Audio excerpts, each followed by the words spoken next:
Hello, Lị xin chào bạn. Chào mừng bạn đến với kênh móc len của Dương Liệu Handmade. Video này Lị sẽ hướng dẫn bạn móc một chậu hoa ly để bàn.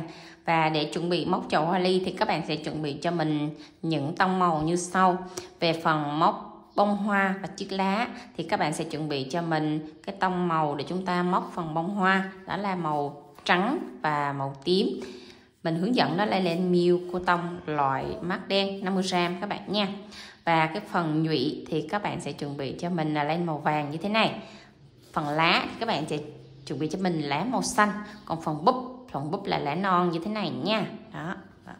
Về cái phần hoa thì các bạn sẽ chuẩn bị cho mình 5 tông màu như vậy nha. Rồi về phần chậu thì các bạn sẽ chuẩn bị cho mình qua những cái tông màu như sau. Tông màu chậu là màu be sữa, màu đất là màu nâu cà phê, và cái phần viền vàng của cái phần chậu là các bạn dùng cái viền vàng của cái phần búp nhụy hoa ly đó, các bạn sử dụng nó qua phần chậu cũng được. Và cái phần đất thì mình hướng dẫn bằng len miêu bò để cho cái phần chậu và đất nó cứng cáp hơn. Đó thì toàn bộ những cái tông màu này thì các bạn sẽ chuẩn bị cho mình đầy đủ để chúng ta móc hoàn thành cái chậu hoa ly nha.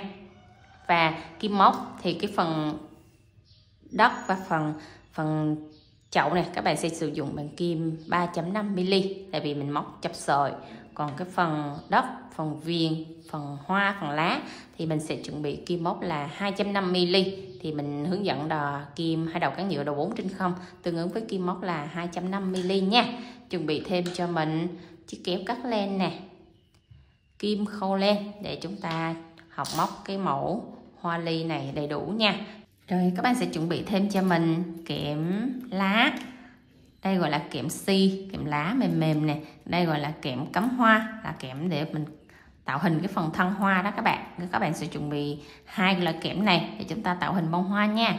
Và chuẩn bị thêm cho mình một ít bông gòn để chúng ta nhồi vào phần đáy chậu, một ít hạt sỏi và bìa cứng để nhồi vào phần đáy chậu cho nó cứng cáp, cái phần chậu nó không có bị đổ nha. Và toàn bộ những dụng cụ nguyên liệu len mình đều có bán ở shop, và mình để cái link ở dưới bài mô tả, các bạn kích vào link để chúng ta chọn mua những màu len để học móc cái mẫu chậu hoa ly để bàn nha.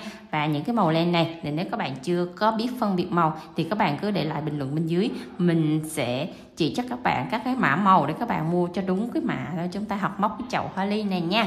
Rồi chúng ta cùng vào phần bài học thôi nào. Rồi chúng ta dùng len màu xanh non hoặc là xanh lá mạ đó các bạn, để các bạn móc cái phần búp của hoa ly nha. Tạo cho mình một nút thắt.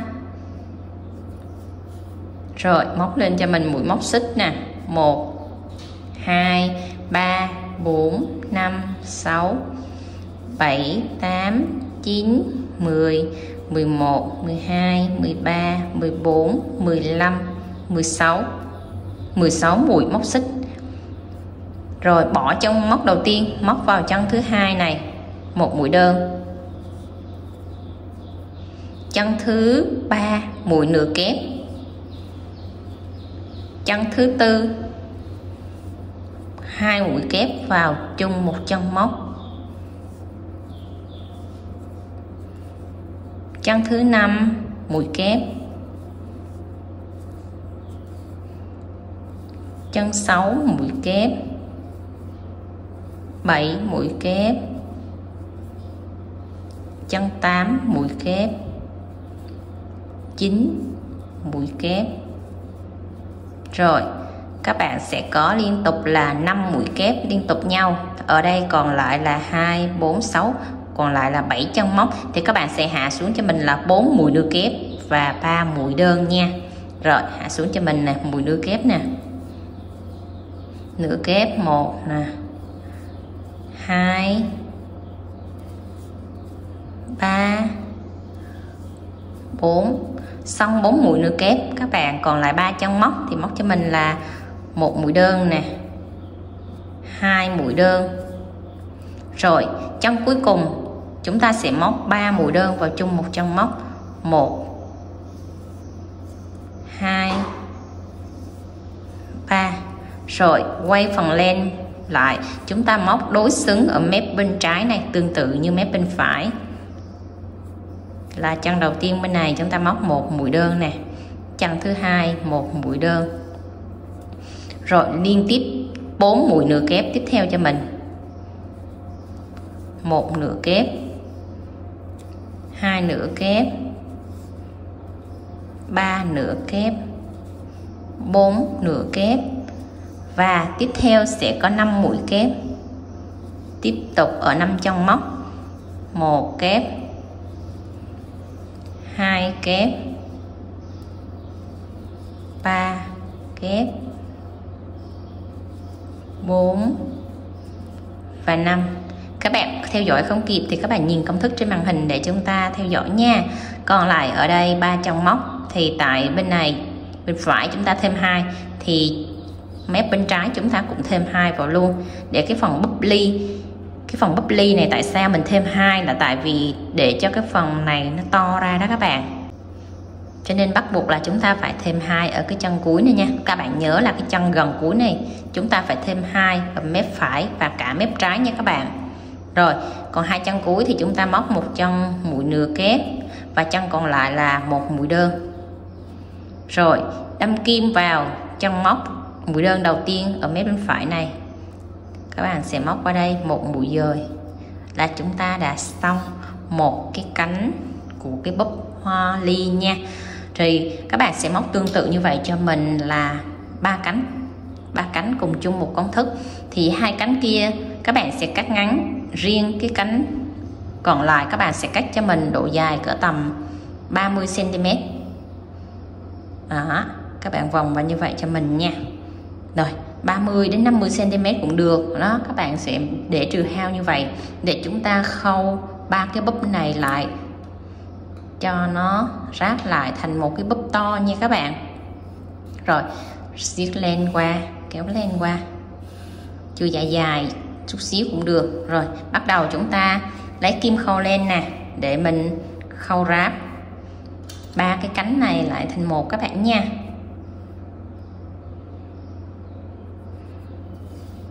Rồi cho len vào kim trước, rồi các bạn sẽ bắt đầu khâu nè. Mình khâu 2 cánh trước, cánh còn lại lát nữa mình sẽ khâu tiếp nha. Ở đây chúng ta chỉ cần khâu 1 mép bên trong thôi.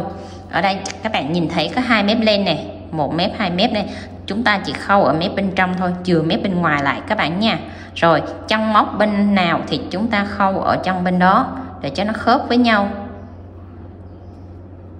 Ví dụ như ở chân cuối này thì các bạn cũng khâu ở chân cuối của cánh bên kia, nó tương xứng như vậy các bạn nha. Rồi tiếp tục tới chân thứ hai thì các bạn cũng khâu 1 mép bên này và 1 mép bên này. Đó, 2 mép đều là nằm ở bên trong hết nha. Còn mép bên ngoài thì chúng ta chừa lại.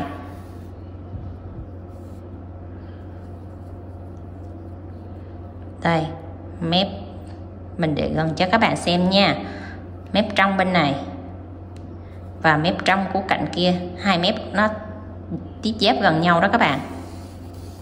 Rồi các bạn cứ khâu tương tự như vậy cho mình là mỗi mép bên này tương ứng như mỗi mép bên kia. Các bạn cứ khâu hết cánh bên này, khâu đến cái đoạn đỉnh này. Các bạn khâu đến cái đoạn đỉnh này các bạn dừng lại, mình hướng dẫn các bạn ráp cánh kia nha. Rồi mình đã khâu đến cái phần chóp đỉnh của hoa ly rồi thì chúng ta sẽ bắt đầu ráp 3 cánh làm một nè. Thì tại đây các bạn sẽ áp cái cánh còn lại vào đây, rồi chúng ta sẽ khâu từ đỉnh bên này, từ đỉnh ở cánh bên này qua đỉnh của cánh bên này, kéo lên qua cho nó qua trước một vòng, rồi bắt đầu các bạn ráp với cái đỉnh ở bên này. Ở phần đỉnh thì các bạn không cần phải ráp 1 mép đâu, các bạn ráp luôn 2 mép cũng được, chỉ cần một chân móc đầu tiên đó thôi các bạn nha. Chỉ còn một chân móc đầu tiên là mình có thể ráp được 3 cánh với nhau lại nè. Rồi khi 3 cánh nó khớp lại với nhau rồi đó, các bạn thấy nó khớp với nhau rồi thì các bạn sẽ đi xuống ráp tiếp cái mép bên này, cũng tương tự 1 mét thôi, ráp xuống tới cái phần đáy này. Rồi các bạn sẽ ráp giáp qua bên này nữa, vòng lại trên này một vòng nữa là chúng ta đã ráp xong 3 cái búp hoa ly nha. Rồi tại đây thì các bạn ráp cho mình tiếp là mỗi trong móc là 1 mét bên trong thôi. Đó, chúng ta cũng ráp tương tự như vậy các bạn nha. Nhưng mà ráp đến cái đoạn cuối, các bạn ráp đến cái đoạn cuối cùng ở góc dưới này thì các bạn sẽ dừng lại, mình hướng dẫn các thủ thuật tiếp theo cho các bạn để các bạn ráp cái phần kẽm và bông gòn vào các bạn nhé. Rồi ráp tới cái phần đáy này thì các bạn sẽ ráp tương tự như ở trên phần đỉnh là 3 cái ráp làm một. Nhưng mà các bạn đừng có siết chặt cái phần đáy này lại quá, tại vì mình còn chừa cái lỗ để mình mà cho cái cây kẽm vào đó các bạn. Cái kẽm nó sẽ nằm ở cái vị trí trung tâm của 3 cái búp này, cho nên là các bạn kéo siết chặt cái đoạn này, nhưng mà chừa cái lỗ lại nhỏ lại là được các bạn nha. Rồi các bạn khâu tiếp cho mình lên cái đoạn trên cùng đó, các bạn khâu tiếp lên cánh cuối cùng này, nhưng mà khoảng nửa cánh cuối cùng thì các bạn sẽ dừng lại nhé. Rồi đến đoạn này các bạn sẽ dừng lại cho mình để chúng ta cho kẽm, cho bông gòn vào nè.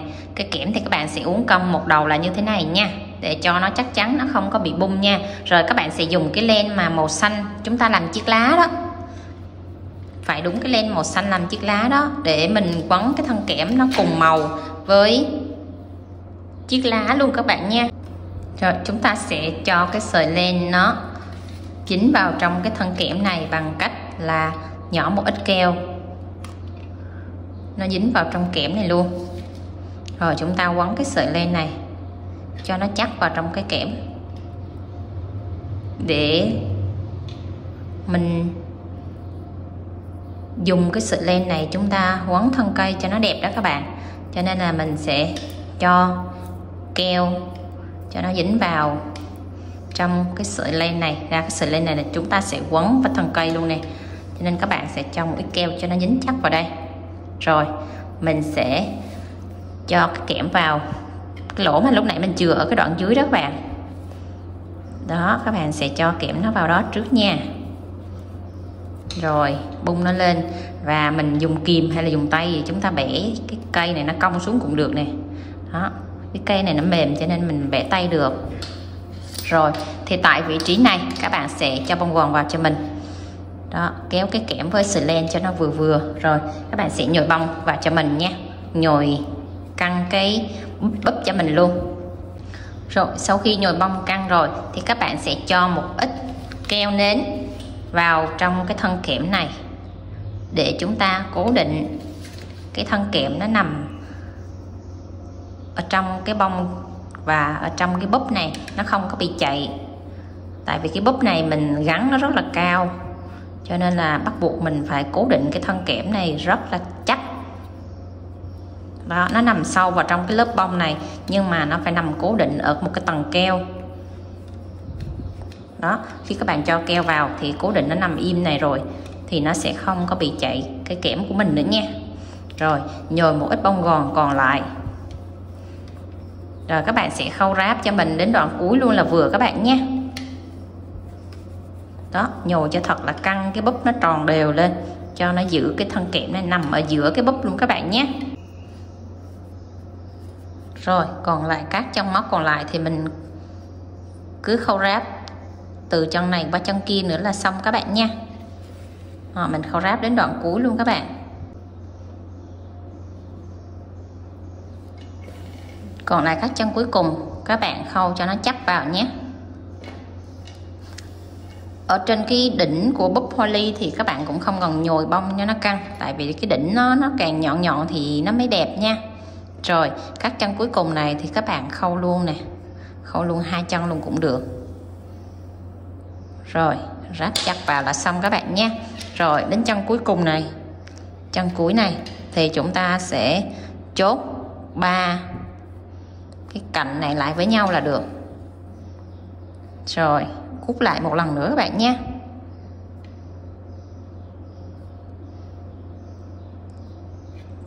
Cút chặt 3 cạnh này lại với nhau là được các bạn. Rồi xong nè, mình sẽ giấu lên đi.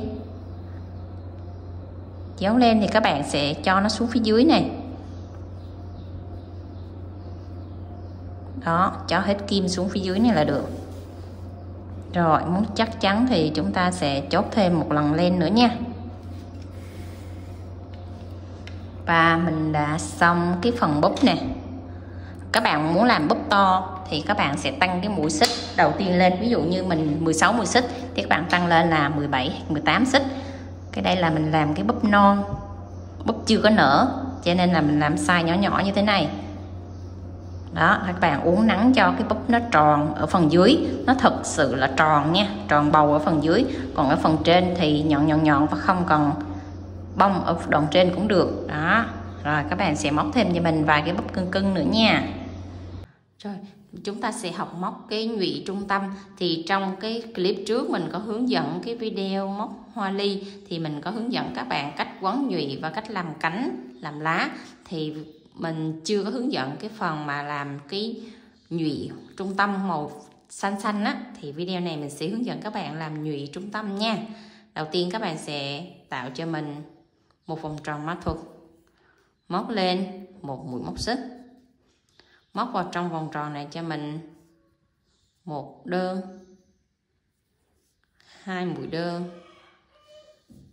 3 mũi đơn, 4, 5, 6, 7, 8.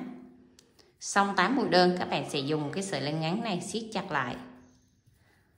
Rồi móc vào trong móc của mũi đơn đầu tiên này cho mình một mũi dời. Các bạn kéo hết len qua luôn. Rồi chúng ta sẽ chừa một đoạn len dài cỡ tầm là 30 cm nè. 1, 2, 3. Rồi chúng ta sẽ cắt len và siết cái sợi len mình chừa ra, cho cái kim khâu len, cho cái kim móc vào ngay cái trong móc mình vừa chừa cái sợi len đó, ngoắt cái sợi len này xuống để nó khỏi bị tuột các bạn nha. Đó, kéo thẳng xuống dưới cho nó khỏi bị tuột.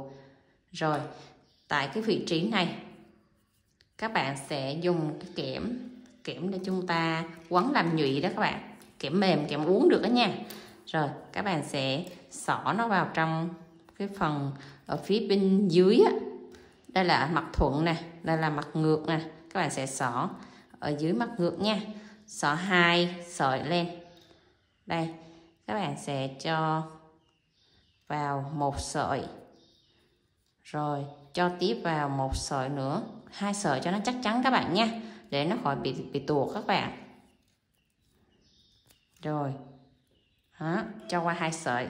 Rồi mình sẽ kéo cái phần kẽm này thẳng xuống, bẻ đuôi nó lại. Rồi vuốt cái phần kẽm này thẳng xuống nha, để chúng ta dùng kẽm đôi đó. Rồi bắt đầu mình sẽ bẻ cái phần nhụy trung tâm này xuống nè.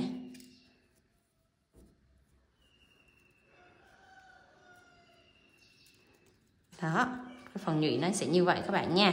Và để bẻ cái phần nhụy này xuống thì các bạn sẽ cắt cái phần len thừa, cái sợi nhỏ nhỏ đó đi, còn cái sợi dài chúng ta để lại để chúng ta quấn tạo cành nha. Rồi chúng ta sẽ dùng cái keo nến để nhỏ vào cái nhụy trung tâm này một ít thôi các bạn nha. Các bạn đừng nhỏ nhiều quá, nó sẽ tràn keo ra ngoài. Rồi mình sẽ bóp nó lại nè, bóp cái vòng tròn này cho nó bó chắc vào trong cái cây kẽm luôn.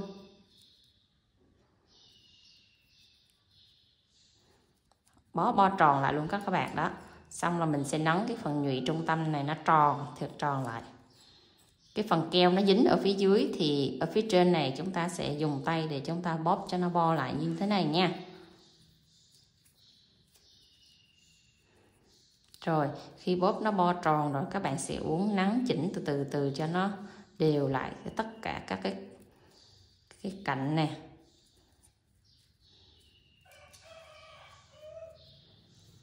Đó, bóp cho nó nhỏ lại các bạn nha. Đó, nếu các bạn mà móc bằng len như bò thì các bạn móc chừng 7 mũi đơn, Còn móc bằng len milk cotton thì các bạn sẽ móc 8 mũi đơn. Xong rồi các bạn sẽ dùng cái sợi len màu xanh mà mình chừa lúc nãy đó, chúng ta sẽ quấn để tạo cái phần nhụy luôn các bạn nha. Đó, các bạn sẽ quấn đều ở hai cái kẽm này. Quấn có độ dài cho mình cỡ tầm là 10 cm. Nó bằng chiều cao của cái phần nhụy màu vàng mà các bạn quấn ở cái phần nhụy xung quanh nha. Đó, sau khi các bạn quấn xong đều hết rồi thì chúng ta sẽ chốt len.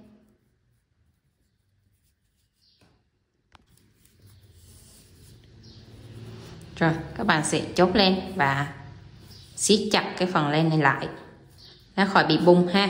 Rồi mình sẽ điều chỉnh cái đoạn len thừa này và cái sợi kẽm này cho nó vừa với chiều cao của cái phần nhụy màu vàng các bạn nha. Đó, thì một cái bông hoa thì các bạn sẽ làm cho mình một cái nhụy trung tâm như thế này. Nhớ là mình bóp cái phần nhụy này cho nó nhỏ, thật nhỏ lại nha. Đó, lúc mình móc á, thì cái mũi móc nó chưa có đều, thì khi mà mình lên nhụy á, thì mình nhớ là uốn nắn cho nó nhỏ, nó tròn đều và đẹp như thế này. Rồi các bạn sẽ quấn đều cái chiều cao cho tất cả các cái nhụy như vậy luôn các bạn nha. Rồi cái phần chậu và phần đất này thì ở clip trước mình đã hướng dẫn, các bạn sẽ xem ở clip trước để các bạn móc cái phần chậu, phần đất và phần viền của phần chậu này là chúng ta sẽ hoàn thành cái phần chậu hoa ly nha. Rồi bắt đầu mình sẽ hướng dẫn các bạn cái phần ráp phần hoa ly vào trong phần đất và phần chậu nha. Rồi chúng ta sẽ chuẩn bị một bó hoa như thế này gồm 2 búp. Búp của mình sẽ quấn một búp gồm 1 chiếc lá và một búp 2 chiếc lá, 2 cành bông. 2 cành bông này thì mình có hướng dẫn ở video trước, thì các bạn sẽ tìm xem video móc hoa ly ở video trước các bạn xem để chúng ta móc hoàn thành 2 cái màu bông rồi mình sẽ ráp thành chậu nha. Rồi thì bây giờ mình sẽ hướng dẫn các bạn chiều cao của từng cây hoa nè. Đối với cái búp dài nhất thì chúng ta sẽ đo từ gốc cho đến ngọn búp là chiều cao là 40 cm. Cái búp mà ngắn thứ hai là 35 cm. Rồi chiều cao của bông hoa ly đầu tiên là 30 cm. Chiều cao của bông hoa ly thứ hai là 22 cm các bạn nha. Rồi mình sẽ điều chỉnh cao độ như vậy: 22, 30, 35 và 40. Mình tính từ gốc lên nha, tính từ gốc tới ngọn. Rồi các chiếc lá này thì các bạn sẽ quấn nó có cái độ so le như vậy, một chiếc lá ôm vào cái búp và một chiếc lá nó nằm ở khoảng giữa. Còn 2 cái bông này thì các bạn sẽ quấn nó là bông đơn thôi để mình ráp chiếc lá nó ở dưới đáy chậu này. Rồi các bạn sẽ ráp cho mình 5 chiếc lá vào trong cái phần mặt chậu này, thì các bạn sẽ cột cho mình 5 chiếc lá nó xòe đều ra 5 góc như thế này. Chúng ta cột bó lại một góc chung với cái phần hoa và búp luôn nha. Rồi mình sẽ dùng cái sợi len cùng màu với cái thân là chúng ta sẽ cột chặt lại cái phần này, rồi bắt đầu mình vô phần đất nha. Rồi sau khi bó toàn bộ lá nó vào gốc thì cái phần cao độ ở cái mặt đất của chúng ta là nằm ngay vị trí của 5 chiếc lá này nha. Rồi bây giờ bắt đầu chúng ta sẽ chuẩn bị chậu để mình ráp vào trong cái bó hoa. Thì cao độ của chậu là chúng ta sẽ có cao độ là 9 cm khi mình chưa vô đất và vô bông nha. Rồi bắt đầu mình sẽ chuẩn bị một miếng bìa cà tông cứng, chúng ta sẽ lót ở phía dưới đất trước, phía dưới chậu để cho nó cố định cái phần chậu nó chắc nè. Rồi mình sẽ cho một ít hạt sỏi vào. Với cái chậu lớn này các bạn phải cho cỡ tầm là 15 hạt sỏi các bạn nha. Rồi chúng ta sẽ bắt đầu nhồi bông vào. Đó, cái phần nhồi bông này mình chừa ở chính giữa để chúng ta sẽ cắm cái phần đất và phần cây hoa vào đây nha các bạn. Rồi bắt đầu chúng ta sẽ cho toàn bộ cái phần gốc, cái phần len này xuống dưới cái phần đất luôn. Rồi vừa vặn như thế này rồi chúng ta sẽ bắt đầu cắm vào chậu nha. Khi cắm vào chậu thì các bạn sẽ cho cái phần kẽm này nó sẽ nằm ở giữa chậu như thế này. Đó, nằm ở giữa chậu rồi chúng ta mới bắt đầu khâu ráp các bạn nhé. Khi cho cái bông gòn và cây hoa vào trong phần đất chắc chắn rồi. Các bạn sẽ bắt đầu khâu ráp cho mình nha. Một chân móc ở phía đất các bạn sẽ khâu với một chân móc ở phía chậu. Rồi mình sẽ khâu ráp từ từ như vậy nha. Cứ một chân bên này nó sẽ tương ứng với một chân bên này. Các bạn khâu cho mình tầm 2/3 chậu rồi mình dừng lại. Chúng ta sẽ bắt đầu điều chỉnh cái chậu và cho keo vào trong phần thân cây để cho nó chắc với phần chậu nha. Rồi mình sẽ cứ một chân bên này và một chân bên kia chúng ta khâu ráp tương tự như vậy cho mình nha. Rồi các bạn khâu khoảng 2/3 thân chậu thì chúng ta dừng lại. Bắt đầu mình sẽ chích keo nến ở cái phần gốc của cái thân cây hoa đó các bạn. Mình cho nhiều keo nến vào nha để cho nó chắc cái phần gốc đó, nó cố định cái phần gốc vào trong cái bông gòn này. Rồi chúng ta cho một ít bông gòn vào nữa để cho nó nằm chắc chắn vào trong cái thân cây này, nó không có bị lung lay. Cái thân cây của mình nó cao á, cho nên bắt buộc là các bạn phải cho keo cho nó cố định chắc chắn như thế này. Rồi mình kiểm tra lại các cái gốc của chậu hoa, có chỗ nào nó còn mềm thì chúng ta cho bông gòn cho thật chặt hết 4 gốc. Rồi mình sẽ khâu ráp cuối cùng nha.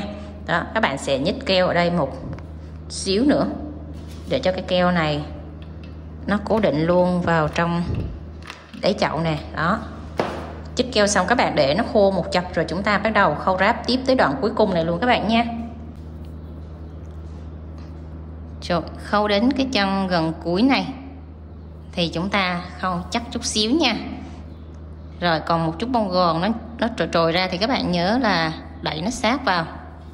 Và mũi chân ở phần chậu các bạn sẽ tương ứng với mũi chân ở phần đất nha. Rồi đến đoạn này là mình đã khâu tiếp giáp lại với nhau rồi. Thì bắt đầu chúng ta sẽ giấu lên cái phần đất đi nè.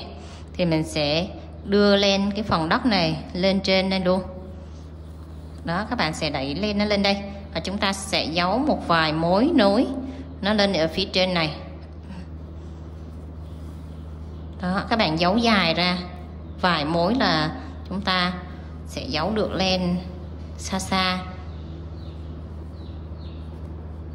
Đó, các bạn đẩy đi đẩy lại chừng vài mối nối như vậy cho nó chắc nha. Rồi là chúng ta đã hoàn thành và mình sẽ cắt len đi nè. Xong rồi chúng ta sẽ uốn nắn cái phần chậu lại chút xíu nữa.